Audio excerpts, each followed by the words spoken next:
Well, Merry Christmas again. I'm so glad that you are here. And we're going to take a few moments to kind of ponder this idea of beholding Immanuel. As I was thinking about what I wanted to share tonight, I kept thinking about Christmas is a season where like the wow factor just gets amped up.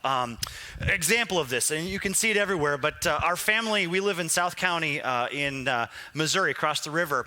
And every so often we'll go through Arnold, and there's a Chick-fil-A in Arnold. And some of you are already wowed at the fact that Chick-fil-A exists. Like whenever they open a Chick-fil-A, they're like always busy. And I'm wowed by the fact they get your food quick, but I'm not that wowed by a Chick-fil-A. But we drove by it a couple months ago, and it was just a normal Chick-fil-A. It's not that astounding. But then all of a sudden, we were there 2 days ago. We drove past it. We had to run to get a present in that direction. And Chick-fil-A was like dripping with Christmas lights, like all over. And it was like this big glowing like orb in the whole area of just like crazy lights all over the place. And it's just like, yeah, even Chick-fil-A, they're trying to dial up the wow factor at Christmas. This world is, yes, filled with wow throughout the year, but it's like at Christmas, we just kind of take it up a notch. I mean, think about the clothes we wear. If you're a regular tender here at the Way, how often do you see Pastor John wearing a suit coat? You know, it doesn't happen very often, okay? Like it's a wow time of year. Like some of you put on the fanciest clothes this time of year. The presents, like there's presents throughout the year for birth. Like this is the time of year where we really think about like, what do I really want to get that person? And it's all decked out and there's like glitter everywhere and all that. The sales this time of year, some people are like, wow, I can't believe that's on sale. I could get it at that price. The products that we can get this year and the things that we can get our hands on. Some of you are going to be wowed by the spending that your significant other did this year. There's a credit card bill coming or a checking account looking later on. You're going to look at it and you go, wow. The number of sports specials this time of year, they're all over the place. Basketball, football, on Christmas Day. I think there's a hockey game on Christmas Day as well. The movies that we only get to see this time of year that we're like, wow, I forgot how much I love that one. Or wow, I can't believe how dumb that movie is. But yeah, we watch it. The music that we only listen to this time of the year. What is it that wows you at Christmas? What is that thing that you look forward to every year that you're just like, wow, that's awesome, or wow, I love that? For me, it's always been Christmas lights. Now, I am not a big put up on our house Christmas lights. I don't have time or energy to do that, and I just never been into doing it in our house. I love to go see them. One of my favorite childhood memories was on Christmas Eve. My mom and dad, we'd go to church, and then my grandma and my uncle would watch us while my mom and dad went home and prepared the house for our Christmas Eve celebration with them. And they would always take us to go look at these Christmas lights in this one subdivision. And it was just one of those places where you went and go, wow, that's a lot of lights, or wow, that's really cool. I have a memory with my grandma and grandpa that lived in Madison, Wisconsin, and we went and did the same thing. We'd jump all into the Suburban, and my grandpa had already picked all the places that we knew to go see that had the best lights in the area. Well, this year, as I was looking at Christmas lights, I came across this video of this guy, and I don't even know where this house is, okay? But, well, you know what? Why don't you just watch it and you tell me what your reaction to it is. Watch this.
Oh, I want to live next to that guy. As long as he lets me press the button every so often. Boom. Like fireball. Oh, I love it. Every time I've shown that video to a person, they have had one of two reactions. It was, wow, that's awesome. Or else it's, wow, that's excessive. Here's what I know, though. Here's what we know. Deep down, we don't want to always admit it, but we know it's true. What wows us usually dictates our joy and how we live. What wows us has a tendency to change us. When you are wowed by something, you frequently seek to duplicate it, replicate it, become like it. I'm sorry, I watched that video and I go, I can do that. Yeah, Lainey, can we do that at the house next year? Fireballs, let's do it. Come on, fireworks, awesome. Think about it this way though, okay? Like someone in the room here, okay? Your sister shows up to Christmas. You haven't seen her in a while. And she shows up and she's 25 pounds lighter. What's your response to that? Wow. And then all of a sudden you go to what? Oh, I wonder if I could do that. I need to lose a few weight. What did you do? How can I do this? Your brother shows up at Christmas this year and the gifts that he's giving you and your kids are 3 times expensive as he got last year. And you're like, wow. And then you're like, well, how did you do that? And I want to make more money and I want to be able to do that. Your neighbor puts up a light display that puts Clark Griswold to shame. And you're like, wow. And then you go, I can do that. In fact, I can do better than that. I can beat that. And you start thinking how you would do that. What wows you changes you. There's a word in the Bible that could be described or defined as wow. It's a word that also can mean to gaze up at something, to be fascinated with it, to have an unceasing interest in it, to have a deepening connection with something that will result in love and joy for it. The word is behold. And it's a word that we don't use very often, but we hear it a lot at Christmas time. In fact, it's in the Matthew 1 telling of the portion of the Christmas story.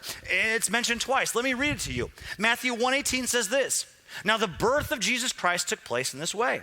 When his mother Mary had been betrothed to Joseph, before they came together, she was found to be with child from the Holy Spirit. And her husband Joseph, being a just man and unwilling to put her to shame, resolved to divorce her quietly.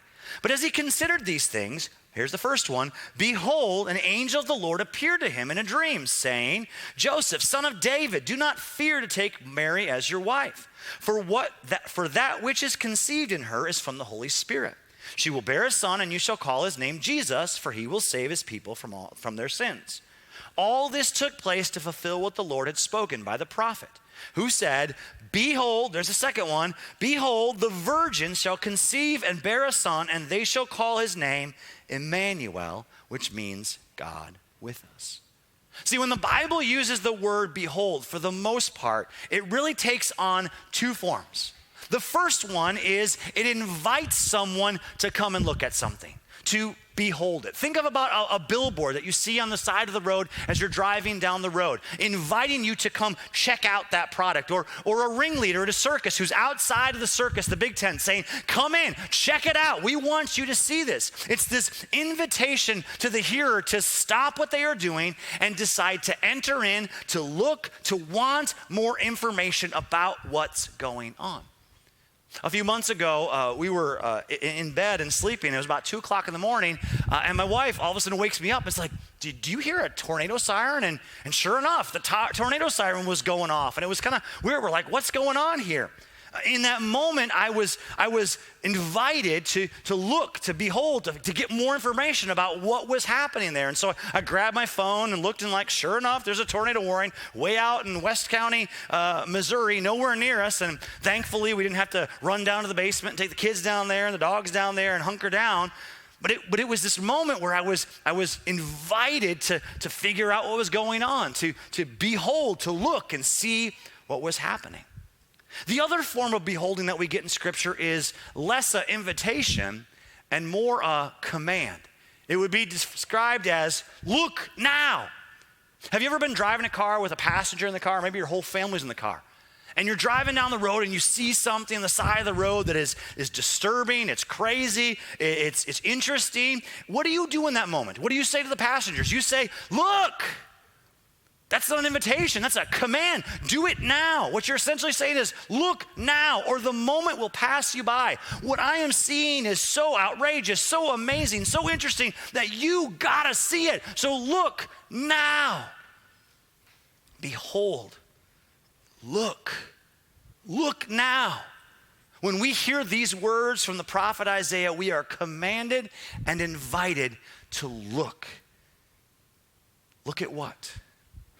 Look at a someone very special, someone that will change us, someone that should wow us, someone so spectacular that he doesn't want us to miss it. Who is it that he's calling us to behold? Immanuel, Jesus.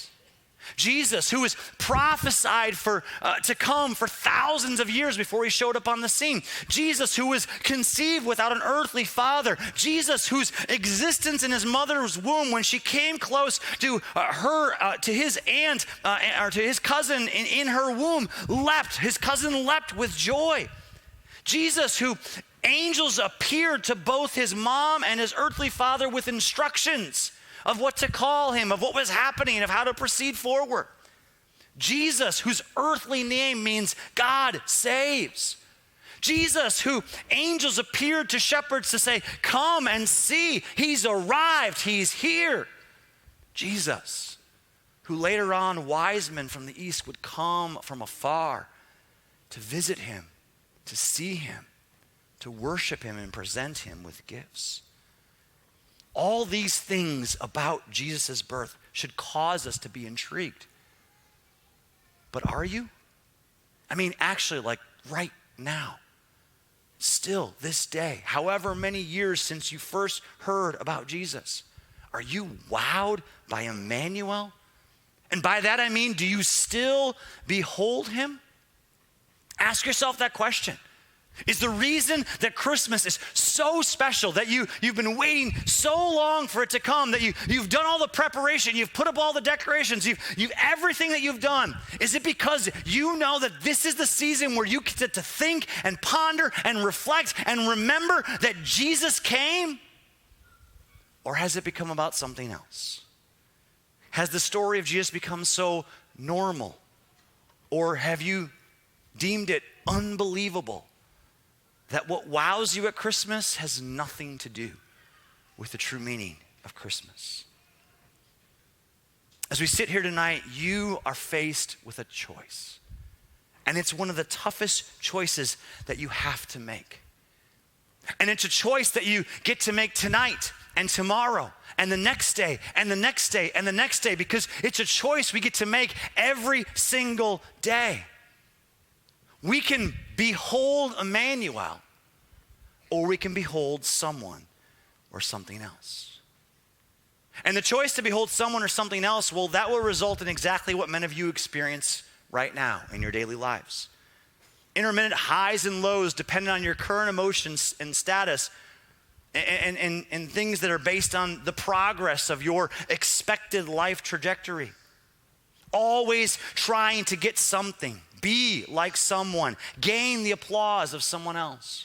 No certainty, no future. It's all about what you can do, what you can have, what you can make, what you can acquire. Your enemy is anything that threatens that kingdom that you have built. But the choice to behold Immanuel, is so much better. What did Matthew tell us Immanuel meant? God with us, right? See, all this specialness about Jesus' birth had a purpose. It was to announce the arrival of God in the flesh. See, if you haven't heard it before, when we choose to behold Immanuel, when we look at Jesus, we are looking at the face of God. See, God in his infinite wisdom, his perfect wisdom, chose to be born of a woman, to put himself in a vulnerable position of being cared for and provided by an earthly mother and father. He took on breakable flesh. He allowed himself to be susceptible to this world and sickness and all the things that we do. He came for one specific reason, to save you and me. Look at what the book of Hebrews tells us about Jesus. Hebrews 4:14 says, "So then, since we have a great high priest who has entered heaven, who is Jesus, the Son of God, let us hold firmly to what we believe. This high priest of ours understands our weaknesses, for he faced all of the same testings we do, yet he did not sin. So let us come boldly to the throne of our gracious God. There we will receive his mercy, and we will find grace to help us when we need it most." See, Immanuel means God gets you because God is with you. God understands your struggles because he lived them. God understands your fleshly desires because he endured them. God understands the brokenness that you experience because he endured it and he overcame it. Isn't it one of the most frustrating things in life when you're going through something, a tough situation, an illness, a loss, a tough decision that you have to make, a change in your life, and someone comes up to you and tries to console you and tell you what to do, give you their opinion.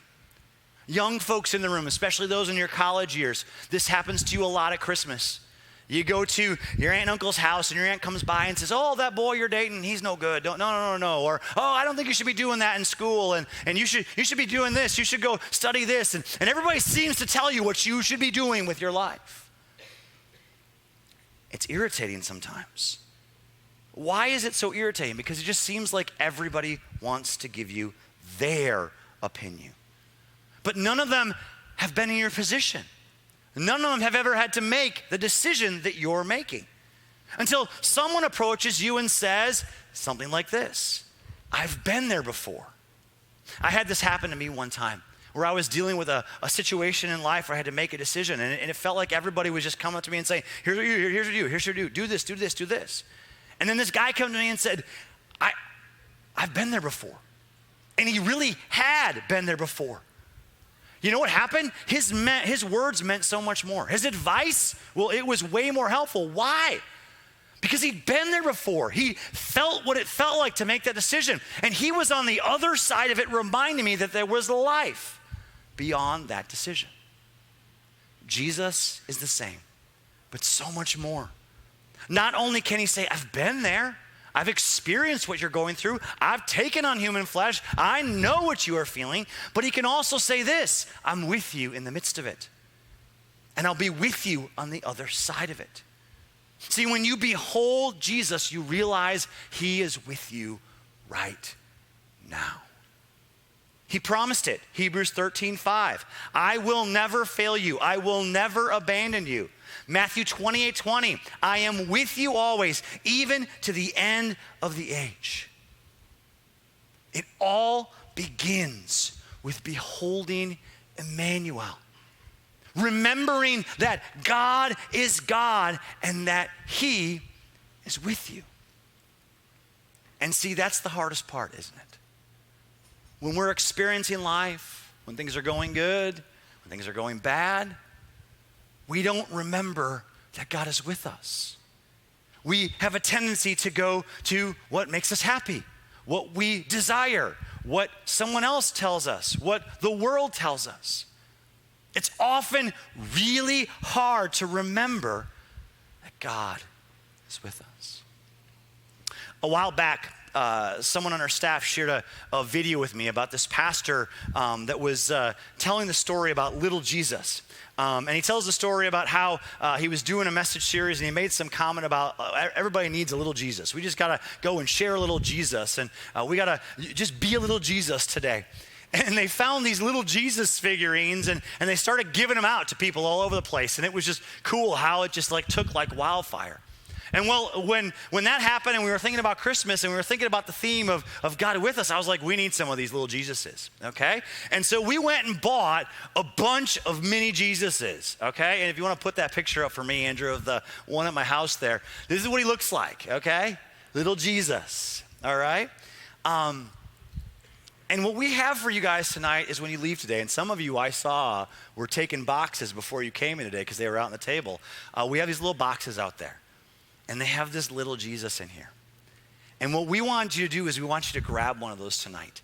and take that with you to remind you that Jesus is with you. See, when little Jesus showed up in our office as a staff, he was on my desk, and I don't know if the staff were playing tricks on me, if it was my kids that were coming there, but every so often I come into work and Jesus would go from on my desk to somewhere else and somewhere else. And I got thinking about that. I'm like, that's a good reminder that Jesus is with me. Even not when I'm at my desk, Jesus is with me. Even when I'm here, Jesus is with me. And then I had this great idea. I'm like, I'm gonna give Jesus to my kids. And I'm gonna let some other kids get involved with this. And I invited them, I said, hey, could you take Jesus to different places to remind us where Jesus is? And well, this is what they came up. We started off with Jesus is with us when we're at home. Jesus is with us when we have to go take some tough medical tests or go through some testing. Jesus is with us while we're at work. Jesus is with us when we go to the orthodontist or dentist, which none of us like to do, right? Jesus is with us when we're driving. Remember that. Jesus is with us at Costco, especially the week before Christmas when things are really bad.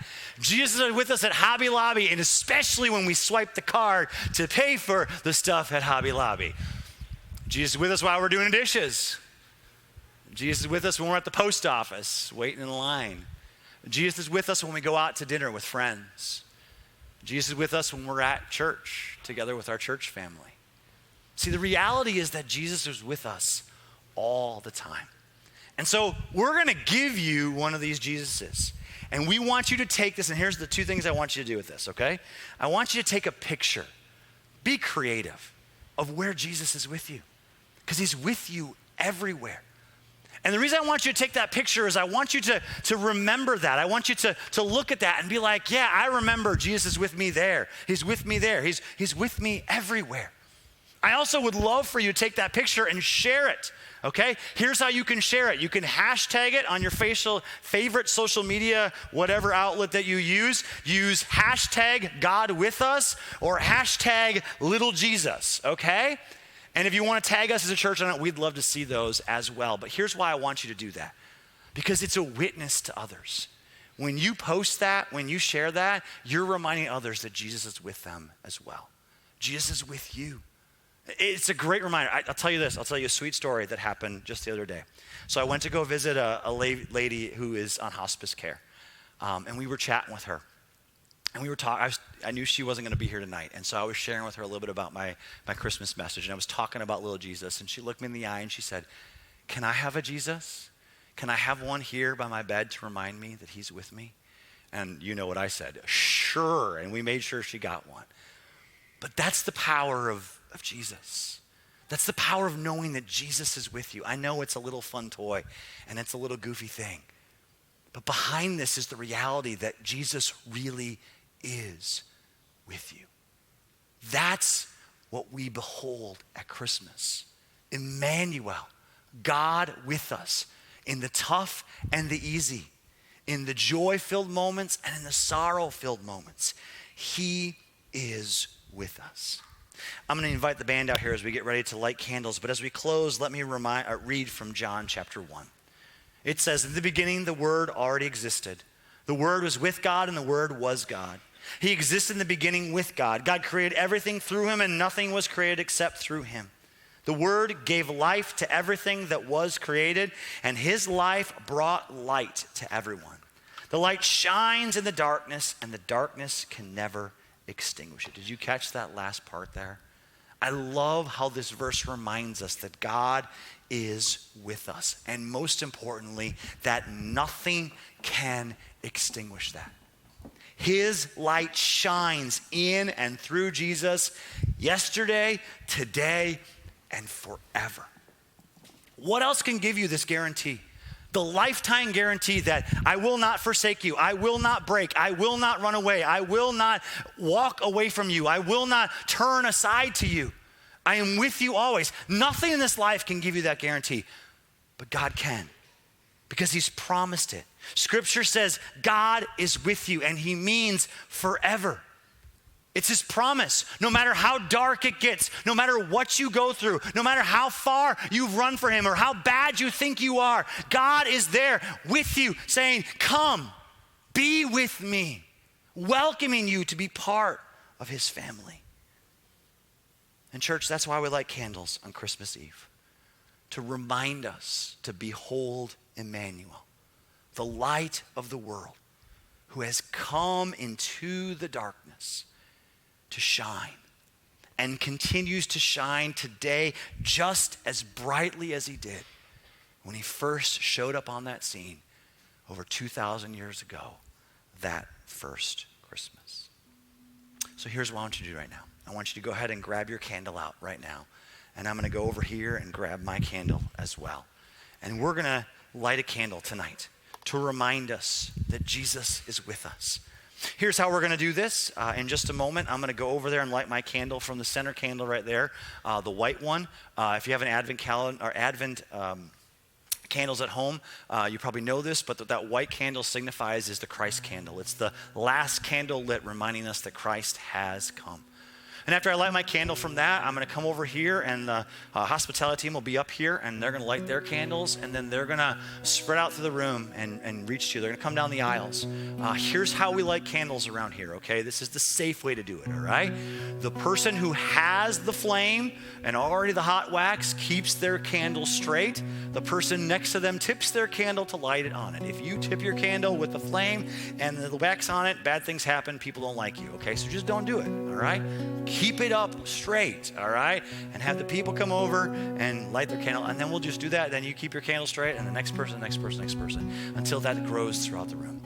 And then as soon as that happens, we're going to stand up, and we're going to sing one of the most beautiful songs at Christmas, O Holy Night, which has this beautiful reminder of what came at that first Christmas, of the fact that we have a God who is for us and with us, and that we get to evermore praise him for that. And so we're going to begin in just a moment. So I'm going to go over and light my candle. Hospitality team, if you guys would come up and meet me right here, I'll be back in just a moment.